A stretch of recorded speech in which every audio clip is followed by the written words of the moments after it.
Ovo je Jazeera Svijeta, moje ime je Azra Hadžić. Iz emisije izdvajamo priču američkog ljekara o užasima kojima je svjedočio u Gazi.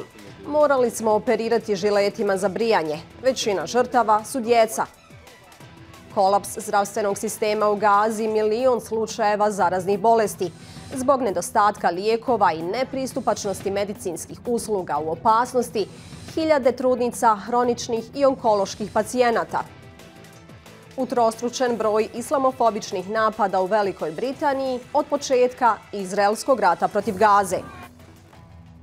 U januaru je dr. Ter Ahmed otputovao u Gazu kao član tima hitne pomoći Svjetske zdravstvene organizacije. To je bilo njegovo peto putovanje u Pojas, ali ništa ga nije moglo pripremiti za užase kojima je svjedočio u bolnici Al-Nasseru Han Yunisu. Većina žrtava izraelskog bombardiranja bila su djece i to su slike koje će ga vječno proganjati. Kaže, u 3 sedmice uradio sam više traumatskih procedura nego u cijeloj svojoj karijeri. U nastavku priča Al Jazeera Plus. One of the first nights, a bomb very close to the hospital went off, and there was a building that had 12 or 15 people in it. And they brought in 3 young girls, somewhere between the ages of 10 and 15, and all 3 had been killed. It was clear. And I remember one of them that her father had brought her in, and he was begging me to do something. He said, please work on her, work on her. And he said, it was 5 minutes. It's been 5 minutes.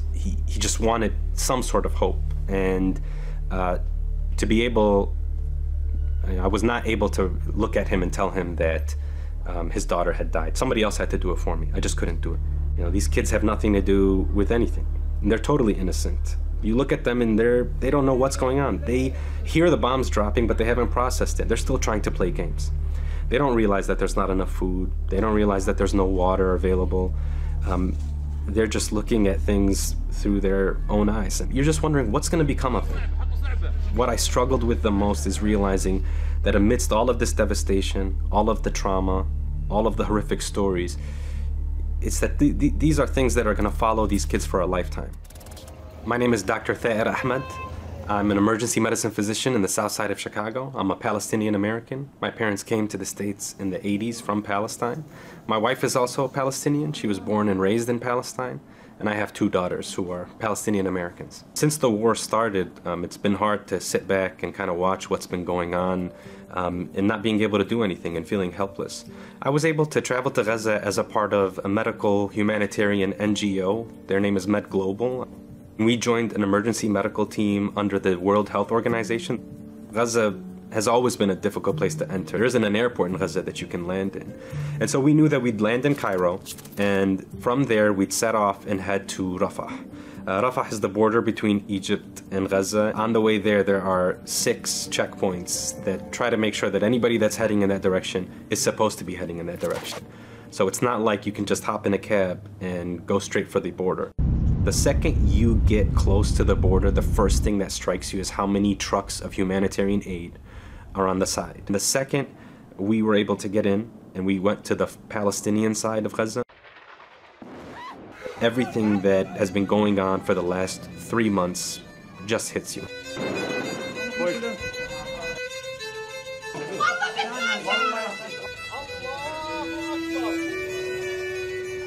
There was this massive amount of people that were in Rafah. There are essentially over 1 million people there in a city that's built for probably 250 to 300,000 people. And just walking outside and seeing how many kids were hanging around their tents. They don't even have shoes because many of them had to rush out of their houses to get there. They're walking through. Some of them are waiting in line to get some water. That's something I still struggle with, because they didn't do anything to deserve this. You look at them, if you stare at them long enough, they'll smile back at you. And you know they're hungry, and you know they're cold at night, and you know that they're not going to school, they're not hanging out with their friends, they're not able to do anything that my daughter or my nieces are able to do. That eats me up. This is basically the courtyard of Al-Nasser Hospital in Khan Yunis. Everybody is staying right near where the hospital is. Myself and a general surgeon, we were tasked with going to Khan Yunis, Al-Nasser hospital. And so what we heard was that Khan Yunis at the time was under a pretty intense military campaign and that they needed all the help that they could get. The first day at Nasser hospital, right when we get off the bus and walk into the emergency department, I mean, it was shocking. The amount of people that were there, I mean, thousands of people hanging out. Any single space that could be occupied by a person, it was occupied either by somebody who had been displaced or a patient. This was nothing like I'd ever seen before. The hospital is totally overwhelmed. The health system has totally collapsed. And the doctors here are overworked and very tired. They work in 24-hour shifts as well as the nurses. It's a wave of patients. It's a wave of trauma patients. So the types of injuries we were seeing were pretty unique in the sense of these are war zone injuries in a very urban area. Khan Yunis is a very urban area. We could hear the bombs going off. And 15 minutes later, you see somebody coming in who is wounded from a bomb. These are people who've had buildings collapse on top of them. They've had shrapnel fly everywhere, and it's penetrated through their skin. It's penetrated through their skull. You see people who are victims of burns, like really intense second and third degree burns. And you see a incredible amount of children who are the victims of this. There's also these drones that are there. They call them quadcopters, and they've got these very large caliber bullets. They're very traumatic, and we call them penetrating trauma because they go through your skin and they lodge somewhere in your body. And as a result of that, it just really tears up people's bodies. You know, I've done so many of these trauma procedures in the 3 weeks that I was there. I've done more so than I've done my entire career. You got to get used to a lot of different things, right? I mean, you got to get used to treating patients on the floor and doing procedures on the floor. These are procedures that need to be in a controlled environment. We need to make it as sterile as possible and as clean as possible for the patient. That goes out the window in Gaza just because of the sheer volume. And I'll give a small example. You know, when you have to make a cut or make an incision, typically here we have a scalpel. In Gaza we were using razor blades that you would use for shaving. And it took me quite a while to adapt to that. I think the hardest thing by far is the amount of kids that are being affected by this. I think that's something that was incredibly hard to deal with, and I haven't dealt with it, and it's not something I'm going to be able to deal with.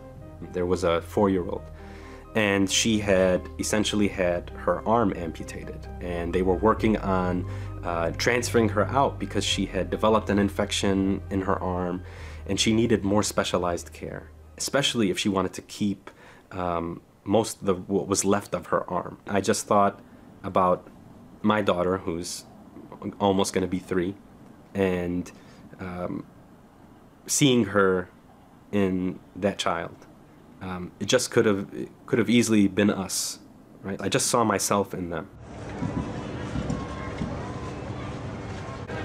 Just a relentless bombing campaign that's taking place in Khan Yunis now. Shortly after, a bomb goes off. And it's intense, you feel it. The building shakes a little bit, the windows shake. Even you kind of feel it go through your body, like this force goes through it. Your ears close. I've never been that close to a bomb going off before. Each subsequent day, we felt like it was getting closer and closer. You could hear exchange of gunfire, and you can hear tank shells. There was no indication that the hospital would be attacked. People had not started to leave. Nobody had been told to evacuate. Probably around the 8th or 9th day that we were at Al-Nasser hospital. In the emergency department, one of the windows was struck and broken. We could hear different gunshots hitting the wall of the hospital, and deciding that maybe we should be sleeping on the floor. And then as it's getting more intense, as the night is going on, maybe we should use our mattresses to cover the windows. I had heard about what happened at Shifa. It never clicked that that could happen to Nasser Hospital in Khan Yunis. It never clicked for me until, you know, it really started to get very, very intense, and the hospital had suddenly become surrounded. And I remember the tank shelling. It's like you could hear every single movement that the bomb was making through the tank. You could hear when it was being loaded and when it was being fired, and then when it struck something. And I remember right when there seemed to be like probably 10 bombs going off, the tanks were firing and the building's shaking, and I thought the windows were gonna break, and I'm on the floor, and you feel like, okay, I mean, this might be it. This is this is where I could die. This is where I might be killed. And there's this loneliness, this helplessness. There's nothing you can do about it. I didn't know where to go. I didn't know where was safe. And thinking, this is what life has been like here for almost 4 months in Gaza. This is what they've been dealing with. And that night, I remember that the hospital had started to fill up with smoke from the bombs. This whole time, nobody has told us that it's time to evacuate or to leave.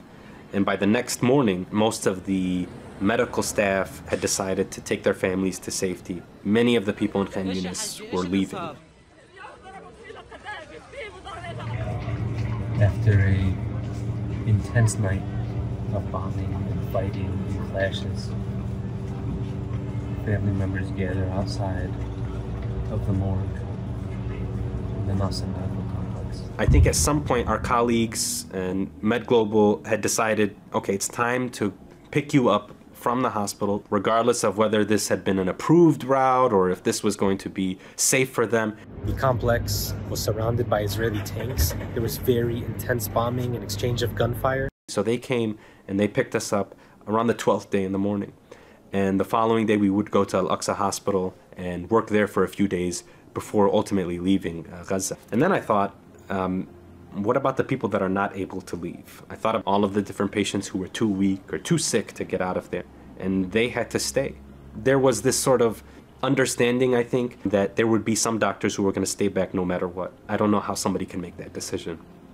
When nothing is safe and nowhere is safe, to kind of essentially say, I'm okay, they're going to kill me, but I'm not going to desert my patients. I think Palestinian healthcare workers are one of one. There's nothing and no one like them. They have seen the unspeakable. They have dealt with things that would traumatize people for a lifetime. They do it with grace, they do it with intelligence, and they do it with an ingenuity, a creativeness, a relentlessness, a resilience. They're heroes in every sense of the word. I think what's happened since then with the war on Gaza, it has woken up a lot of people, and it has made us realize a few different things as Palestinians. Most of the world is not going to hand anything to us. It's instilled this sort of motivation in all Palestinians that they want to make sure that that reality and that status quo doesn't persist. And if I'm ever given an opportunity to go back, if I'm able to go back and just see these people again, I would take it in a heartbeat. The second you are able to visit and sit with any of these people, it changes you. I think it makes you a better person, and it instills in you this sort of motivation to be able to help and give back and do something. Despite the destruction, the damage, the death, the horror, it's a special place with special people there.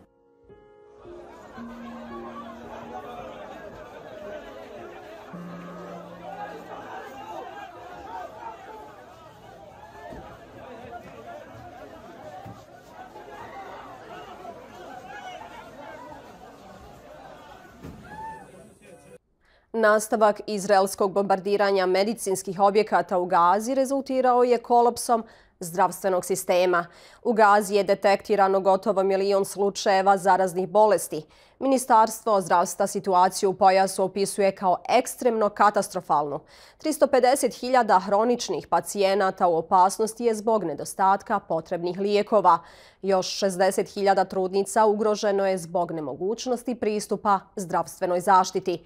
Približno 10.000 pacijenata oboljelih od raka u povišenom je riziku od smrtnog ishoda. U međuvremenu tim UN-a prvi put od početka rata u oktobru isporučio je esencijalne medicinske zalihe bolnicama na sjeveru pojasa Gaze. Situacija tamo opisuje se kao sumorna, s teškom pothranjenošću, djecom koja umiru od gladi, ozbiljnim nedostatkom goriva, hrane i medicinskih zaliha. Porast broja zaraženih hepatitisom A dodatni je rizik za život u okupiranom pojasu. Priča u nastavku. Dok su pod stalnim bombardovanjem Izraela, Palestinci se suočavaju sa još jednom, manje vidljivom prijetnjom. Improvizovana naselja blizu kanalizacija i otpadnih voda postala su mjesto širenja bolesti. Ministar zdravstva Gaze kaže da se širi zaraza hepatitisom A. وعلى أقسام العيادات الخارجية. السبب في انتشار هذه الأمراض كما أسلفت هو الارتباط الإهمال في النظافة ليس هو إهمال ولكن الظروف حكمت إنه ما يكون في نظافة بنسبة 100%. المياه اللي بيشربوها غير صالحة تماما للشرب. Hepatitis A je visoko zarazan virus koji uzrokuje žuticu, dijareju, povraćanje i povišenu temperaturu. U rijetkim slučajevima je opasan po život, ali za one najranjivije mogao bi biti fatalan. بنتي ظهر عليها اصفرار في وجهها يعني صفار شديد في عينيها وفي وجهها فجيت فيها أراجع حان بحيث إني أعالج. Bolest ima dug period inkubacije. Doktori u Gazi upozoravaju da bi se broj slučajeva mogao brzo povećati u narednih nekoliko sedmica. Posebno rizične grupe su djeca i stariji.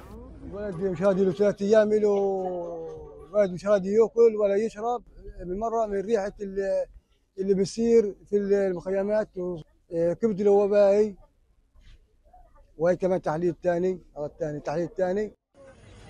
Svjetska zdravstvena organizacija upozorava da bi bolesti i glad mogli odnijeti više života nego rat. U ovom trenutku Palestinci nemaju izlaza. Raste zabrinutost među palestinskim izbjeglicama za živote najmilijih i prijatelja u pojasu Gaze.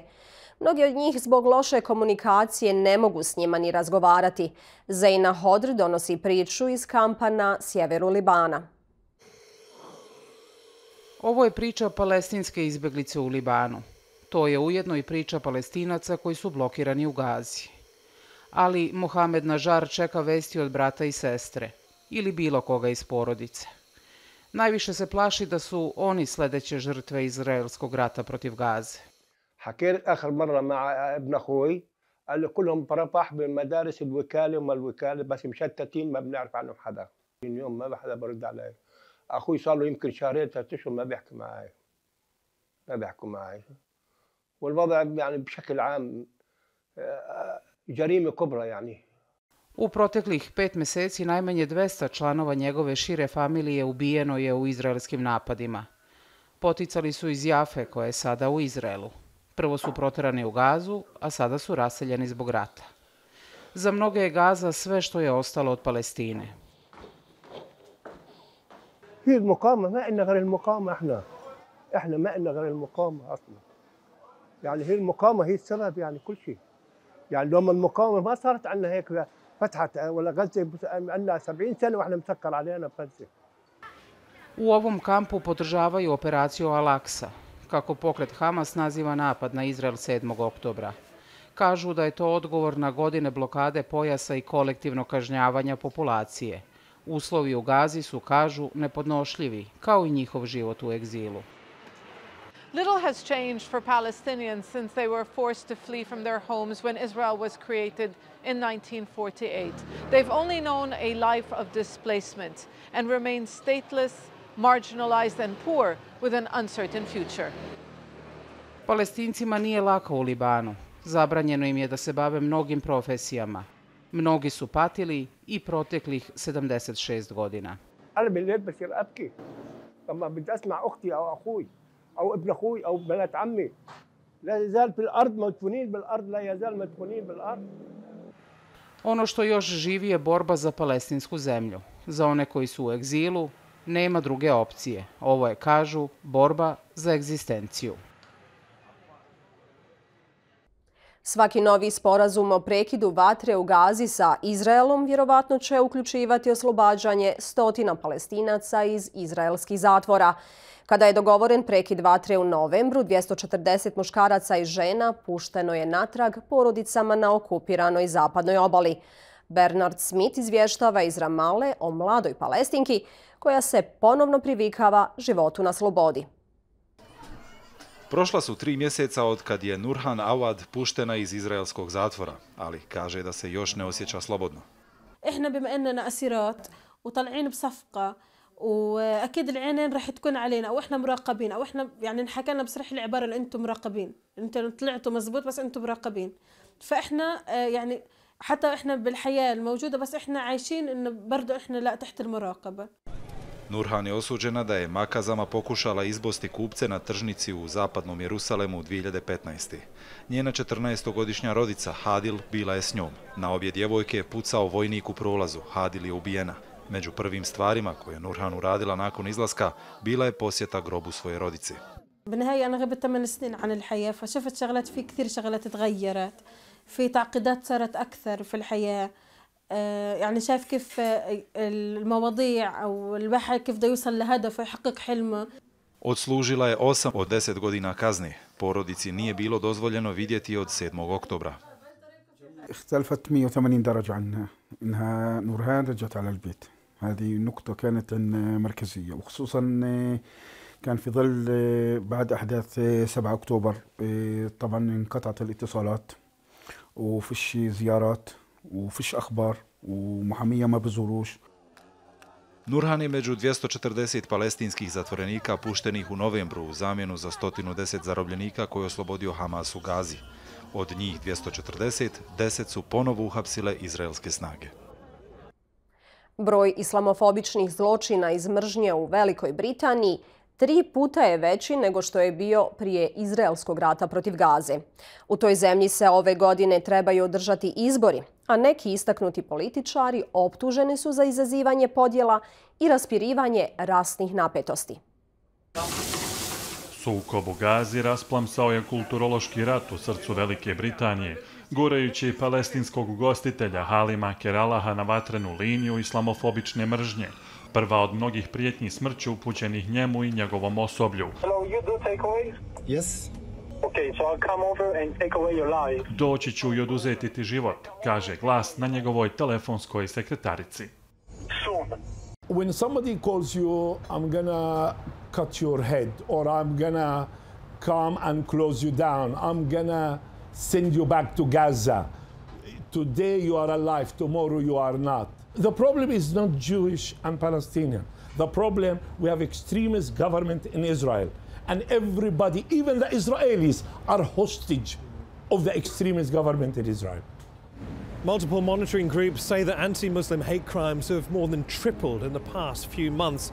It takes various different forms: physical, verbal abuse, vandalism, death threats. Much of it directed against Muslim women in headscarves. Rat je bacio sjenu na britansko društvo. Mnogi muslimani strahuju da izabrani zastupnici u parlamentu rade na tome da stanje bude mnogo gore. Istaknuti konzervativni zastupnik Lee Anderson odbio se izviniti za komentare koje je dao optužujući londonskog gradonačelnika Sadika Kana da ga kontrolišu oni koje je Anderson nazvao islamistima jer je dopustio marševe protiv rata u Gazi. Premijer ga je nakon toga suspendovao s pozicije konzervativnog zastupnika, ali njegove komentare nije nazvao islamofobnim. U međuvremenu bivša ministrica unutrašnjih poslova Suella Braverman, moguća buduća čelnica konzervativaca, ustvrdila je da su islamisti, ekstremisti i antisemiti sada na čelu Velike Britanije. There cannot be a hierarchy of racism. You've got to be universal and equal in your condemnation of all forms of hatred, prejudice and discrimination, whether it's anti-Semitism or indeed Islamophobia. It sends a message to those in the UK that it's totally acceptable to use dangerous language, rhetoric against British Muslims. Ovo je kritična godina u Velikoj Britaniji. Rat u Gazi je izobličio politiku u ovoj zemlji, a približavaju se opći izbori. Umjesto da smire napetosti i osude rasizam u svim njegovim oblicima, neki koji su na vlasti suočavaju se s optužbama da dodatno podgrijavaju atmosferu. Toliko u ovosedmičnoj emisiji. Pratite nas i na portalu balkans.aljazeera.net. Hvala za pažnju i doviđenja.